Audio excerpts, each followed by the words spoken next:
The Prince is back. Les gars, bienvenue dans ce nouveau débrief sur le match de Ligue des Champions entre Newcastle et le Barça, donc le match qui s'est déroulé à Saint James Park. Et les gars, on va commencer déjà par parler de Marcus Rashford, forcément le sauveur du Barça hier soir, qui voilà, c'est ce qu'on attendait, c'est ce qu'on attendait tous. Le déclic, la libération de Marcus Rashford. Enfin, il nous montre qu'il peut servir à cette équipe, qu'il peut être présent dans les grands moments. Et franchement, le réveil arrive à un moment plus que parfait, c'est-à-dire sur le premier match de Ligue des Champions, qui était d'une importance capitale avant le match contre le Paris Saint-Germain. C'était capital pourquoi? Déjà, pour se mettre en confiance, parce que c'était pas trop le cas au début de la saison, même s'il y a eu le 6-0 contre Valence, mais c'est surtout pour prendre 3 points avant le Paris Saint-Germain, qui va être le match le plus compliqué, je pense, de la phase de ligue. Et honnêtement, ça fait plaisir. Maintenant, il y a quand même des choses à dire. Voilà, moi, je trouve que honnêtement, la première mi-temps, c'était très, très, très compliqué. Honnêtement, surtout les 15-20 premières minutes, où Newcastle nous mettait un pressing. Franchement, on était en train de couler. Voilà, je vous le dis honnêtement, on était en train de couler totalement. On se faisait bouffer non seulement par les joueurs adverses, mais aussi par le stade. Franchement, la pression était énorme. Vraiment, c'était très compliqué de ressortir les ballons. Mais le truc, c'est que quand tu marques pas, derrière, il faut s'attendre à la punition. Et Newcastle n'a pas réussi à concrétiser ces occasions. Et derrière, le Barça a repris petit à petit le jeu à son compte. Et c'est ce qui fait que petit à petit, sachant que Newcastle n'a pas marqué, bah, le Barça a repris ses marques, le Barça a repris son jeu et le Barça a pu attaquer, s'installer dans la deuxième partie de terrain, donc du côté de Newcastle. Et Newcastle, sachant qu'ils ont fait un très très très gros pressing pendant les 20 premières minutes, bah, ce qui s'est passé, c'est qu'ils se sont fatigués assez vite finalement et ils ont difficilement tenu la cadence face à Pedri, face à De Jong, face aux attaquants, des Rafinha. Même si à Rashford, excusez-moi, même si Rashford, je trouve, était quand même assez imprécis en première mi-temps. D'ailleurs, j'avais dit sur mon débrief de mi-temps sur TikTok que Rashford, on n'allait pas le défendre éternellement. C'est-à-dire qu'à un moment donné, je veux bien que ça soit le début, voilà, c'est normal de s'adapter à l'équipe, mais là, tu es titulaire. Flick te montre qu'il a confiance en toi, parce qu'il aurait pu mettre Ferran Torres à gauche à ce moment-là. Il aurait pu, match de Ligue des Champions, il met ses joueurs habituels, ses joueurs qu'il connaît le plus, ses joueurs en qui il a le plus confiance. Mais non, il a choisi de mettre Marcus Rashford et au final, ça montre la confiance que Hansi Flick lui porte. Et au final, en deuxième mi-temps, il a montré, il a rendu cette confiance, ce qui fait qu'il nous a sorti ces 2 buts absolument magiques. Surtout le deuxième. Franchement, le deuxième, c'est un but venu de nulle part, franchement, honnêtement. Là, c'est le Rashford qu'on connaît, c'est le jeune Rashford, en fait, des débuts de Manchester, de sa saison, il me semble, 2021-2022, si je dis pas de bêtises. C'est ce Rashford-là qu'on veut. Ce Rashford qui a puissance, force, qui cadre, qui est vif, qui va très vite sur le côté, mais qui en même temps peut revenir dans l'axe et qui peut te lâcher une frappe qui part à 150 km/h. Voilà, c'est ça qu'on veut de Marcus Rashford. Voilà. Globalement, je dirais que le match de Marcus Rashford est un peu moyen. Voilà, hein, si on enlève les 2 buts. Si on enlève les 2 buts, attention, je dis pas le match de Rashford, il est excellent. Évidemment, il marque 2 buts. C'est grâce à lui qu'on gagne le match. Mais s'il faut être honnête, si on enlève ces 2 buts-là, en vrai, Rashford, c'est quand même resté très, très imprécis. Même si, évidemment, après le premier but, on sentait la libération. En vrai, on le savait. On le savait que derrière, tout allait être beaucoup plus juste, tout allait être beaucoup plus précis. Et c'est exactement ce qui s'est passé. Au final, il a été élu homme du match. C'est totalement mérité. Voilà, même si j'aurais pu mettre Pedri, De Jong ou notamment Juan Garcia également. Juan Garcia, en fait, moi, pour vous dire la vérité, voilà, parce que je ne l'ai pas trop dit, j'avais des doutes. J'avais des doutes dans le sens où, mais je pense que c'est un petit peu par ego, parce il venait de l'Espagnol Barcelone. Et comme on sait, l'Espagnol Barcelone est un ennemi du Barça. C'est-à-dire que j'avais pas confiance en lui quand il est arrivé. Voilà. J'étais un peu en mode, ah, il vient de l'Espagnol, machin, je suis pas à 100% avec lui. Et là, il nous a démontré. que c'est le gardien qui nous manquait. Je vous le dis honnêtement, je ne veux plus jamais voir Ter Stegen sur un terrain de foot avec le Barça, parce que Juan Garcia est trop fort. Il est trop fort, il est tellement serein, ses dégagements, ils sont presque parfaits, que ça soit au pied ou à la main. Franchement, il est beaucoup trop fort, il est beaucoup trop serein, il ne connaît pas la pression. Et c'est parfait pour ce Barça jeune qui s'en fout de la pression, comme un Lamine Yamal par exemple, comme un Pedri, comme un Gavi, comme un De Jong, même si De Jong n'est plus tout à fait très très jeune, mais voilà, Juan Garcia, c'était le choix idéal pour ce Barça-là. Et on a enfin notre grand gardien qu'on attend depuis des années. Voilà. Même si, bien sûr, attention, il faut respecter Ter Stegen pour tout ce qu'il a apporté au club. Mais on va pas se mentir, ces dernières années, on en avait marre. On en avait marre d'avoir un gardien qui n'effectue pas un arrêt. C'est terre statique. Voilà, dès qu'il y avait une balle sur le côté, c'était fini. Alors que Ter Stegen, on se souvient, à ses débuts, c'était exceptionnel. Il sortait des parades, notamment, je me souviens de sa saison 2018-2019, où clairement il était exceptionnel. Pour moi, c'était le meilleur gardien du monde à ce moment-là. Avec évidemment l'inarrêtable Manuel Neuer, mais bon, voilà, bref. Bref, je m'égare. Mais voilà, Juan Garcia, c'était un mur. Voilà, ça ne pouvait pas, même si on s'est pris un but à la fin, évidemment, ça peut arriver. Là, Juan Garcia était complètement battu. Mais en tout cas, on sent la sérénité du gars. C'est ça qui est exceptionnel et c'est ça qu'on attendait. Jules Koundé, maintenant. Jules Koundé, enfin, on t'a retrouvé. Monsieur Jules, Monsieur Koundé, on t'a retrouvé exceptionnel ce soir. Exceptionnel. Enfin, hier soir, pardon. Exceptionnel. Il ne passait. Gordon ne passait pas. Il ne pouvait rien faire. Koundé était parfait défensivement. C'était exceptionnel. Et c'est ça le Koundé qu'on voulait depuis le début de saison. C'est ce Koundé qui n'était pas trop présent au début de la saison. On le sentait un peu frustré. Il n'était pas titulaire. Eric Garcia jouait à sa place. Eric Garcia, qui d'ailleurs n'est pas mauvais à ce poste. Il n'y a rien à dire. Mais voilà, Koundé, là, il a montré, pareil, en Ligue des Champions, dans un moment très important, il a montré que c'était lui le titulaire en latéral droit. Bref, voilà. Même un très bon jeu au pied hein, de la part de Jules Koundé. Dès qu'il avait le ballon, c'était maîtrisé. Voilà, franchement, c'était parfait. Ronald Araujo, franchement, j'ai bien aimé son match. J'ai trouvé de la sérénité dans son jeu. Même si à la fin, il nous fait toujours son petit dégagement stupide, alors qu'on aurait pu garder le ballon, j'ai trouvé que défensivement et balle au pied, il était très serein, très fort. Pareil, franchement, j'ai kiffé son match personnellement. Et quand Araujo est bon, il faut le dire.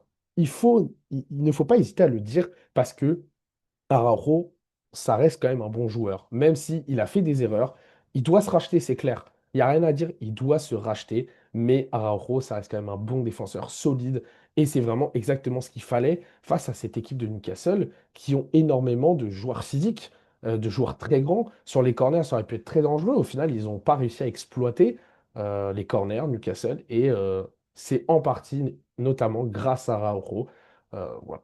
Koubarsi, j'ai trouvé son match un peu plus mitigé. C'est-à-dire que voilà, il n'a pas été mauvais, c'est pas ce que je dis, il n'a pas été mauvais, mais j'ai trouvé un peu moins en confiance que Araujo notamment.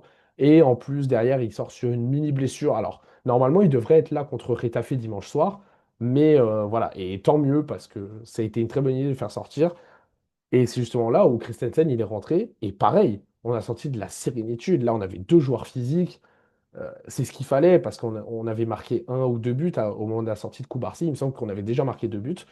Et là, on avait deux joueurs physiques à Christensen totalement serein. Hein. De toute façon, Christensen, il a l'expérience. Donc voilà, c'était très, très bonne rentrée de Christensen. Gérard Martin, franchement, c'était le questionnement avec la blessure de Baldé. Est-ce que Gérard Martin allait assurer défensivement? Et pour moi, il a assuré, les gars. Les gars, aujourd'hui, il n'y aura pas de hate watch. J'ai certaines choses à dire sur certains joueurs, mais Gérard Martin, il n'y aura aucune hate watch. Parce qu'honnêtement, les gars, défensivement, face à un Elanga, c'est dur, hein. Elanga, il a été très bon, ça a été le meilleur joueur de Newcastle. Et ben, je jure que Gérard Martin, il fait son match. Il fait vraiment son match. Parfois, ok, au début de match, c'était un petit peu compliqué, machin, le pressing. Oui, Gérard Martin, c'est pas un joueur très rapide, c'est pas un joueur qui va dribbler et tout ça. Mais je trouve qu'il a fait son match, il a été solide. Personnellement, j'ai peut-être vu une erreur de Gérard Martin sur une passe, mais défensivement, je l'ai trouvé franchement bon. Et voilà, il a fait ce qu'il a pu. Évidemment, c'est moins fort qu'un Baldé, mais je trouve que défensivement, voilà, ça a été assez bien quand même de la part de Gérard Martin. Pedri, est-ce que j'ai besoin de revenir là-dessus? Voilà, honnêtement. Non, non, mais on va passer Pedri, parce que de toute façon, c'est un magicien. Il ne fait jamais un mauvais match. Même s'il n'a pas fait un match exceptionnel, voilà, je trouve que quand même, il était un peu moins en jambes, mais ça reste trop fort. Ça reste dans la maîtrise, c'est exceptionnel. Voilà, Pedri, c'est un génie. C'est vraiment un génie. C'est incroyable. Même quand il est moins bon, il reste quand même trop fort. Maintenant, c'est De Jong. Alors, De Jong, c'est pas de la hate watch, mais j'ai certaines choses à dire. Beaucoup ont dit que, bah voilà, en un match, De Jong et Pedri, ils ont montré que, moi, personnellement, je suis d'accord sur ça, sur la deuxième mi-temps. De Jong a été extraordinaire en deuxième mi-temps. Je suis complètement d'accord avec ça. Et Pedri aussi, notamment, a été meilleur en deuxième qu'en première. Mais je trouve que sur la première mi-temps, je suis désolé, De Jong, il n'a pas été exceptionnel. Je trouve que il avait des problèmes dans son placement, il avait des problèmes pour prendre les deuxièmes ballons. Il était un peu perdu, j'ai l'impression, pour un De Jong, hein, évidemment. Mais je trouve qu'il n'était pas trop dans son match, il n'était pas trop. Je vais pas dire qu'il avait la flemme, je ne me permettrai pas, mais il n'était pas encore totalement en jambes. Et je trouve que du coup, voilà, ça contraste énormément avec la deuxième mi-temps, où justement, bah là, son problème de placement avec le ballon, sur les deuxièmes ballons, il était là. Et franchement, il a été trop fort. Vraiment, en deuxième mi-temps, De Jong, masterclass. Et là, on sent quand même le joueur expérimenté du Barça en Ligue des Champions. Voilà, on a quand même besoin de lui en Ligue des Champions, il n'y a rien à dire. Même si je préfère Casado personnellement, mais c'est un choix du cœur, c'est des sentiments, c'est un joueur de la Masia, tout ça. De Jong dans ces matchs-là, il est quand même beaucoup plus important qu'un Casado. Il faut quand même se l'avouer. Et j'espère que contre Paris, ça sera évidemment De Jong, j'espère qu'il sera bien présent. Maintenant, on va venir sur le cas Firmine. Le cas Firmine, alors, je vais parler de Firmine et de Daniel Olmo, parce que, en fait, ça commence à devenir très contraignant. Euh, les deux ne sont jamais réguliers. Ils ne sont jamais réguliers. C'est incroyable. Fermin, il nous sort un match absolument lumineux contre Valence sur le 6-0. Et derrière, il nous sort ce match-là. Le match de Firmin, il est dégueulasse. Vraiment, je le dis. Même si on gagne, machin, voilà. C'est pas de la hate watch, c'est pas contre Firmin, mais honnêtement, ton match, frérot, il a été nul à chier. Vraiment, il a été dégueulasse ton match. Vraiment, et du début jusqu'à la fin, hein. Même en deuxième mi-temps où le Barça était vraiment plus fort, Firmin n'a pas été bon. Il n'a pas été bon, il était frustré, il faisait des fautes inutiles, il perdait des ballons, il faisait des passes manquées. Non, franchement, Firmin, c'est vraiment un match à oublier. Voilà, et je reviens dessus à froid parce qu'il m'avait un peu énervé hier soir, et donc tant mieux. Là, je reviens un peu à froid. Je suis pas du tout contre Firmine. Moi, j'adore Firmine et je préfère Firmine à Dani Olmo, je le dis. Mais voilà, ce cas Firmine, Dani Olmo, qui ne sont jamais réguliers, ça commence à devenir un problème. Parce que s'il y en a un des deux qui se blesse, c'est un souci. Parce que si l'un ou l'autre n'est pas régulier, ça peut causer des matchs, ça peut causer des occasions, ça peut nous faire perdre des buts, en fait. Et du coup, potentiellement, nous faire des mauvais résultats. Et c'est ça le problème. Voilà, dans une équipe, il y a 11 joueurs. Il y a 11 joueurs. Si on joue à 10 alors qu'on n'a même pas de carton rouge, c'est un problème. C'est un gros problème. Et aujourd'hui, on sent que Firmine, c'est le choix numéro un d'Antiflick. Parce que, encore une fois, malgré le match cataclysmique de Firmine hier soir, quand Dani Olmo y rentre, il ne remplace pas Firmine. Firmine passe en ailier gauche à la place de Rashford qui était sorti et Daniel Olmo passe en 10. Ça montre à quel point, là, Flick, il est en full confiance sur Firmine. Mais Firmine, pour moi, il aurait dû sortir plus tôt hier soir. Il est sorti à la 89e minute, alors qu'il fait un match complètement explosé au sol. Vraiment, il faut le dire. Mais, ouais, mais bref, voilà, j'en veux pas à Firmine. Au final, on gagne le match. Ça arrive de faire un mauvais match. Moi, je reviens sur la question de la régularité. Et c'est ça qui est dommage. C'est que tu as l'impression que les deux joueurs n'arrivent pas à enchaîner deux matchs, en fait. Et Firmine, ça se trouve, il va jouer ce week-end contre Ritafe. Il va nous caler un triplé. C'est totalement possible, en fait. Et c'est ça le problème. C'est que À un moment donné, il va falloir être régulier, l'un ou l'autre. Peu importe, hein. Peu importe. Moi, je préférais que ça soit Firmine, mais si Daniel Olmo est plus fort, eh ben, il sera plus fort. Voilà. Et il jouera et il sera titulaire, c'est totalement normal. Mais bref, voilà, il faut vraiment cette régularité parce que ça commence à être problématique et que du coup, bah, c'est comme si on jouait à 10 en fait. Là, c'est comme si on avait joué à 10 hier soir, pour vous dire la vérité. Rafinha, j'ai beaucoup aimé son match. Voilà, très impactant dans le jeu. Franchement, c'est son poste de prédilection, excusez-moi. Voilà, il a joué. Il a dribblé, il a fait des bons centres, des bonnes passes, il a participé aux occasions. Maintenant, voilà, c'est pas un match exceptionnel de Rafinha non plus, mais il a été présent collectivement. Voilà. Donc, très bon match de Rafinha également. Lewandowski et Ferran, ça a été un peu plus compliqué parce qu'ils ont été extrêmement bien pris, physiquement, sur le placement, tout ça. Donc, c'est difficile à juger parce qu'en soi, ils font pas un mauvais match, mais ils font pas un très bon match non plus. On peut pas dire qu'ils font un très bon match. Ils ont été très peu présents finalement. Voilà. Mais en tout cas, franchement, très très bon match du Barça. Ce qui m'a beaucoup plu aussi, c'est l'efficacité qu'on a eue. Parce que à un moment donné, c'était compliqué et on est arrivé, on a mis trois frappes de but. Et c'est ça qu'on demande. Et c'est ça que je trouve le Barça avait moins l'année dernière. Enfin, à certaines périodes. Oui, parce qu'il y a des moments où on mettait des 4, 5, 6, 7, 0. Voilà. Euh, En fait, il y a des matchs où on l'a et il y a des matchs où on l'a moins eu. Voilà, c'est ça que je veux expliquer. Maintenant, pour moi, le joueur qui m'a. Bon, après Rashford, le joueur qui m'a le plus impressionné hier soir, c'est Juan Garcia. Parce qu'honnêtement, on aurait pu s'en manger trois dans le match. Il faut être honnête, on aurait pu s'en manger trois, notamment sur les débuts des deux périodes. Mais Juan Garcia, totalement serein. Vraiment, je l'ai limite même pas vu plonger. S'il y a une occasion où il a plongé, parce qu'il n'avait pas le choix. Et d'ailleurs, il a plongé, il était à l'opposé. Genre, Gordon allait tirer à 5 mètres des cages, hein. Juan Garcia était à l'opposé et il nous cale un plongeon avec une parade. Non, c'était exceptionnel, Juan Garcia, hier soir. Et honnêtement, franchement, ça fait plaisir. Maintenant, voilà, je pense que ce match va nous mettre en confiance. Voilà, déjà, ça va nous mettre en confiance pour la suite de la Liga. Ça va nous mettre en confiance pour la Ligue des Champions parce que on part avec 3 points comme le Paris Saint-Germain. C'est-à-dire que là, ça sera vraiment un match où les deux ont 3 points. Ça va se jouer là-dessus, en fait. C'est pas, voilà, Paris a 3 points, le Barça en a un. Vous voyez, c'est pas du tout la même chose où le Barça peut-être aurait eu plus la pression. Non, maintenant, c'est un match à part égale, même si pour moi, le Paris Saint-Germain, en toute objectivité, reste complètement favori. Euh, voilà, pour moi, le PSG, c'est des monstres. Genre, je vois pas comment tu peux les prendre. Franchement, après le match que j'ai vu contre l'Atalanta qui n'est vraiment pas une mauvaise équipe, hein.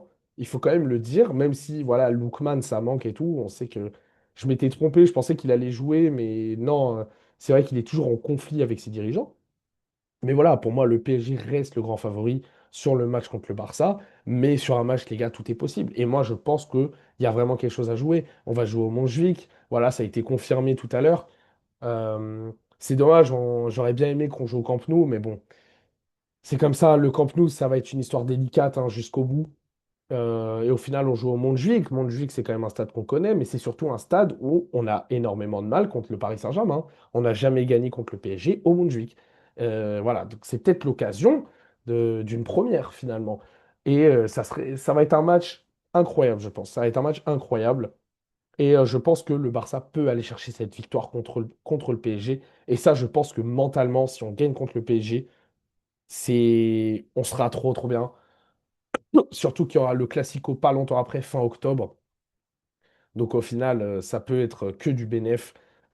Si on arrive à sortir de tout ça, franchement, c'est exceptionnel. Et en tout cas, bah, je vous laisse là-dessus. Dites-moi ce que vous en pensez du match. Dites-moi si vous avez des choses à rajouter, peut-être des choses que j'ai manquées.